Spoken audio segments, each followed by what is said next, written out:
디나와 다말. 아버지의 죄값을 치른 불행한 여인입니다. 디나는 야곱과 그의 첫째 부인 레아 사이에 태어난 딸입니다. 12명이나 아들을 가졌던 야곱의 외동딸이기에, 그것은 아들만 10명을 계속 낳은 후에 태어난 딸이기에 그녀의 출생과 성장 과정에 관해 좀 자세히 말해줄 만한 것은 성경은 레아가 딸을 낳고 그 이름을 디나라고 하였다 라는 것 외에는 별다른 기록을 남기고 있지 않았습니다.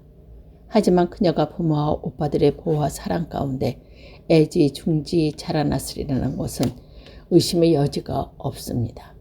그 귀염둥이 디나가 어느 날 뜻밖의 봉변을 당하게 됩니다. 야곱이 하란에서 오랜 생활을 청산하고 숲곳에서 몇 년을 지낸 후 다시 거처를 옮겨 세검 땅에 거하던 어느 날, 거리를 구경 나갔던 디나가 그곳 추장 세검에게 추행을 당하는 사건이 바로 그것입니다. 디나 개인에게는 피어나는 꽃봉오리가 꺾인 불행이며 명문가인 야곱의 집안에 먹칠을 한 수치스러운 일이었습니다. 하지만 야곱은 이 소식을 전해 듣고 흥분하거나 분노하는 대신 침묵을 지킵니다. 양을 치러 나간 아들들이 돌아오면 상의하여 대책을 강구하겠다는 그의 살아 깊은 행위로 간주할 수 있지만, 야곱의 과거 행적과 그 일에 관해 나중에 밝힌 그의 태도에 판단컨대 몸을 버린 딸의 장래보다는 이 사건으로 인해 자신에게 미칠 여파를 더 염려한 얄팍하고 강교한 그의 인간성의 발로라고 추측이 됩니다. 한편 비록 강제로 디나를 범하긴 했지만 그녀의 마음속에서 사랑하게 된 세검은 아버지 하모를 통해 정식으로 야곱에게 디나와의 결혼을 요청합니다. 얼뜻 생각하면 디나를 위해서도 좋고 야곱이 정착하기에도 원하는 낯선 땅에서 원주민들과 화평을 유지하는 데 사는데도 유일한 일석이조의 문제 해결 방법처럼 보이는 제안이었습니다.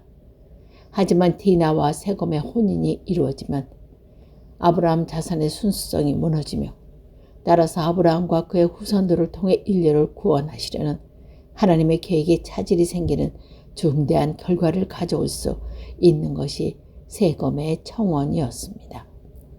이런 점을 야곱이 깨닫고 있었는지는 알 길이 없지만 세검의 정식 청원에 대해서도 그는 확실한 태도를 표명하지 않았습니다. 기회주의자 야곱의 이런 알쏭달쏭한 반응과는 달리 들에서 돌아온 그의 아들들은 동생 디나가 당한 치욕을 듣고 노발대발하며 세검 일족에 대한 복수를 계획합니다. 그들의 전략은 기만 작전이었습니다. 즉 그들은 청혼을 허락하려는 조건으로 세검 땅에 거하는 모든 남자들에게 할례를 받을 것을 요구한 것입니다. 할례로 세검성의 장정들이 무기력한 침을 타서 그들을 공경하기 위였습니다. 이 속심을 알 길 없는 세검은 야곱 아들의 조건을 수락합니다. 할례를 받음으로써 디나를 아내로 삼을 수 있다면 그 목적도 이루어지고 점차적으로 자기네 땅에 온 야곱 일족의 모든 소유도 그들의 것이 되리라는 자기 나름대로의 계산을 가지고서 한 일입니다. 동상이명 속에 이루어진 세검과 야곱 아들 간의 합의는 세검 성내 남자들이 대량 학살을 당하는 비극을 가져옵니다.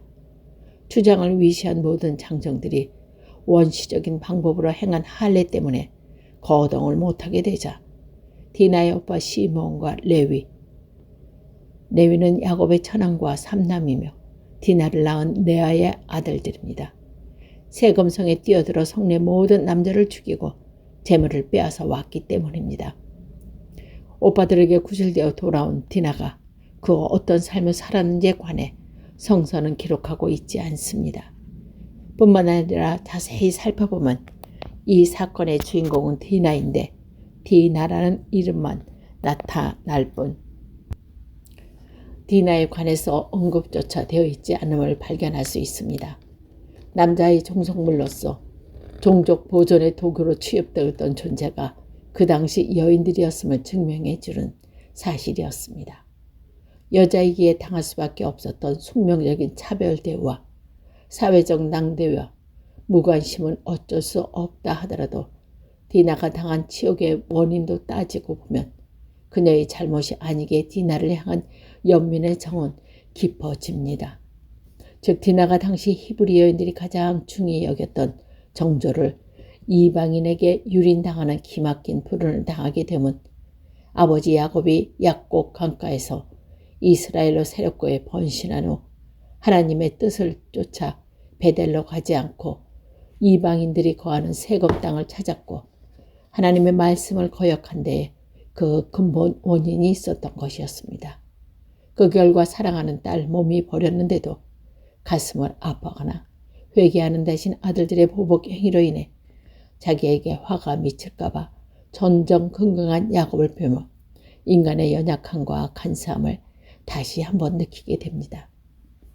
시므온과 레위가 그것 때문에 야곱의 축복을 받지 못하고 맏아들 루벤이 상실한 장자권에 인계받지 못함은 그들의 죄악에 대한 하나님의 형벌이었다고 볼 수 있습니다. 하나님의 말씀을 거역한 아버지 때문에 억울한 희생자가 된 불행한 여인 디나의 생애와 그녀로 인해 행해진 거짓의 범죄와 살인 행위들은 죄악한 것을 범하는 당사자에게만 영향을 주는 것이 아니라 그가 사랑하는 많은 사람들과 그가 소속한 사회나 단체에까지 파급되는 교훈은 오늘날의 우리에게도 들려주고 있습니다. 디나의 말씀은 창세기 30장, 34장, 46절에서 나옵니다.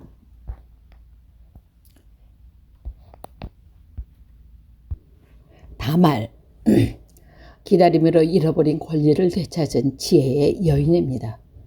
야곱은 노년에 그가 사랑하는 아내 라헬에게서 얻은 요셉을 다른 아들들보다 특별히 사랑합니다.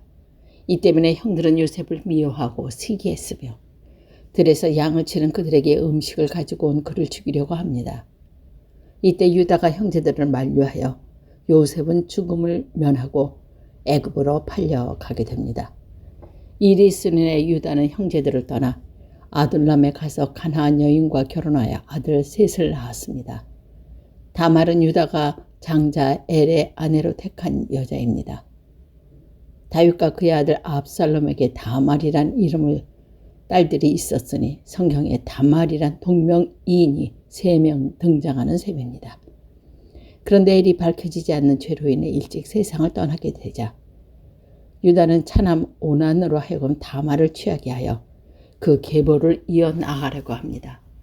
이는 성이 극도로 개방된 오늘날에도 용납하기 힘든 일이지만 그 당시의 계보, 결혼, 형이 자식이 없이 죽으면 동생이 형수를 아내를 취하여 그 대를 잇는 결혼이 성행하고 있었으므로 다말이 오난의 아내가 된 것은 크게 문제되지 않습니다.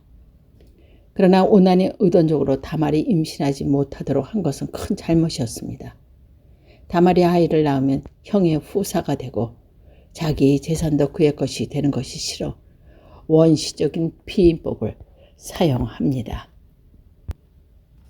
오난의 행위는 유다의 아들로서 엘의 동생으로서 책임을 회피한 죄악이었기 때문입니다. 이 때문에 하나님께서는 오난의 생명을 일찍 거두어 들이십니다. 두 아들의 죽음이 하나님의 형벌임을 깨닫지 못한 유다는 며느리 다말을 친정으로 돌려보냅니다. 하나님은 마지막 아들마저 잃을까 염려한 아버지의 마음을 이해하는 처지에서 보면 유다의 처사는 잘못이 아니다. 하지만 서모를 범한 루벤이 상실한 장자권이 속임수로 세겜성의 남자들의 대량 학살한 시므온과 레위에게 이어지지 않고 결국은 넷째 아들 유다에게 넘어온 사실을 감안하면 유다는 엄청난 과오를 범했음에도 깨달을 수 있습니다. 다말이 평생을 수절 과부로 지내게 되면 아브라함의 자손이 유다대에서 끊어지는 비극이 일어나기 때문입니다. 하나님의 계획에 차질을 가져올 수도 있는 일이 있은지 상당 세월이 지나도록 유다는 다말에 관해 아무런 조치도 취하지 않았고 그러는 동안 그의 아내가 세상을 등집니다. 홀로 된 유다는 친지들의 위로를 받는 후 외로움도 달래고 바람도 쏠 겸 뒤입나로 양털을 깎으러 나간다. 한편 유다는 며느리를 까맣게 잊고 있었지만 다말은 그렇지 않았습니다. 자식을 낳아 여자로서의 의무를 다하고 주어진 삶의 몫을 감당하기 위해서 기대를 기다리고 있었기 때문입니다. 그러기에 그녀는 창녀로 가장하고 딥나에 가서 유다의 침실로 끌어들입니다. 그러나 다말은 몸을 맡기는 조건으로 유다의 도장과 끈과 지팡이를 받아둡니다. 이는 다말의 부도덕한 행위가 셋째 아들 셀라를 주지 아니한 시아버지에 대한 복수로도 아니요 물질을 탐해서도 정욕을 만족시키기 위함도 아님은 단적으로 말해주고 있습니다. 다말이 불륜의 관계를 통해 임신했다는 소식을 들은 유다는 노발대발하여 그녀를 불태워 죽이라고 명령합니다. 그러나 그녀에게서 자기의 도장과 끈과 지팡이가 나오자 유다는 며느리를 범한 부끄럽고도 치욕적인 죄를 고백합니다. 아울러 차남 오난이 죽은 후 막내 셀라를 그녀에게 주지 않았기에 다말로서는 수치스러운 일을 할 수밖에 없었음을 인정합니다. 시아버지를 유인하여 동침했다는 사실 하나만 놓고 볼 때 다말은 천인 공로한 부끄러운 죄를 범한 여인이었습니다.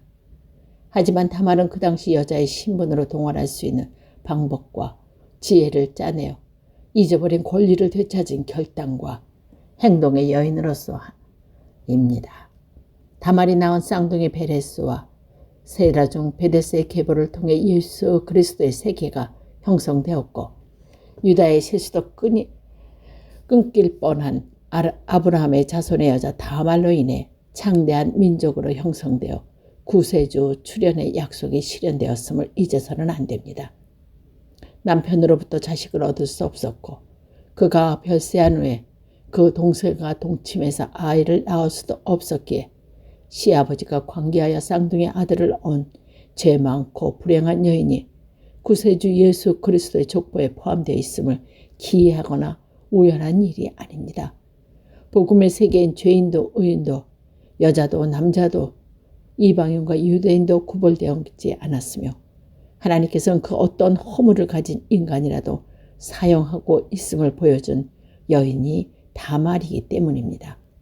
다말은 인간의 관점에서 볼 때 추하고 수치스러운 방법이지만 하나님의 허락 가운데 그것을 사용하여 그분의 뜻을 이루어드리는 용기와 지혜의 여인이었습니다.